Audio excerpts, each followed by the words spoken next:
नमस्कार everyone, Leon Holmes private limited property channel को आप स्वागत। सबु प्लॉट भली आज चलतु आउ गोटे सुंदर डेवलप लोकेशन कलिंग विहार लोकेशन एकदम लिटिगेशन फ्री प्रॉपर्टी विजिट करी आसीबा।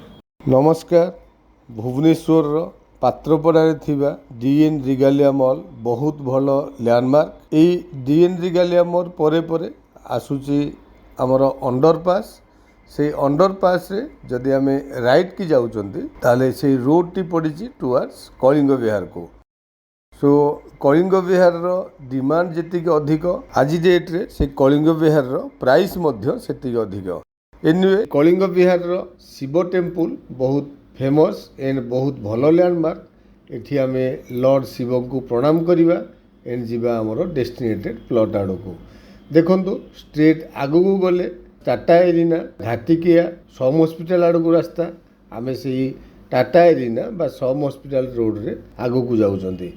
ए Kalinga Vihar area developed by BDA and ए एरिया रो डेवलपमेंट डेफिनेटली आपण माने जानि थिबे। से शिव मंदिर छकरू अल्प किछि बाट आगु को आसिला परे लेफ्ट हैंड साइड रे आसीबो विनायक फर्निचर। आम से विनायक फर्निचर को लगी जो रोड टी भीतर को जाइए से रोड रे जीवा आम डेस्टिनेटेड प्लॉट आड़ को। कलिंग विहार शिव टेम्पल रू आम प्लॉट रो distance 1.4 kilometre. Left hand side रे जेतिक एरिया सब गुड़ाक बीडीए रो K4 एरिया कहले समस्ते जानती। एनीवे कलिंग विहार एरिया जेहेतु बीडीए द्वारा area T develop so near by सबु प्रकार फैसिलिटी जेमिति पार्क स्कूल हॉस्पिटल ये सब अवेलेबिलिटी नियर बाय आपण माने पाइबे। एनीवे फ्रंट रे रहिला बीडीए रो अपार्टमेंट। से अपार्टमेंट रो बैक साइड रे रहिला हमरो डेस्टिनेटेड प्लॉट। आपण माने देखंतु ए अपार्टमेंट बीडीए रो एकामर रेसिडेंसी अपार्टमेंट कहले समस्ते जानती।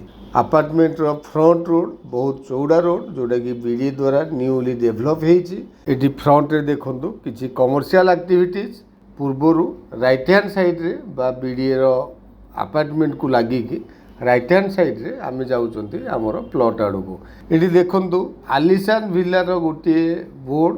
आम से आलिशान विला भीतर को जीवा इट मीन्स बीडीए रो एकामर अपार्टमेंट रो जस्ट बैक साइड रे जाउचंती आमर आलिशान विला आड़ को। ये आलिशान विला रो रोड एंड एठी बिल्डिंग स्टोरेज ये सब डेवलपमेंट ऑलरेडी हो सारी।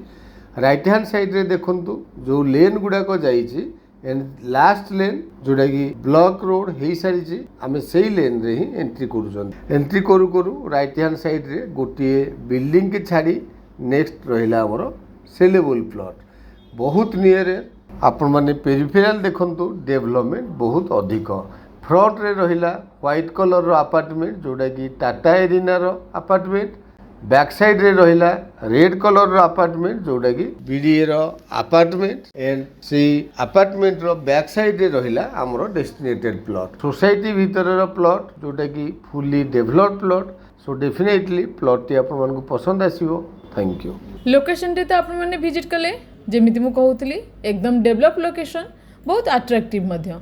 एठी लैंड एरिया 2520 स्क्वायर फीट रो रिक्वायरमेंट रो फेसिंग आपण मानकर नॉर्थ फेसिंग रो प्लॉट घर बारी प्लॉट टी येलो जोन ने अच्छी।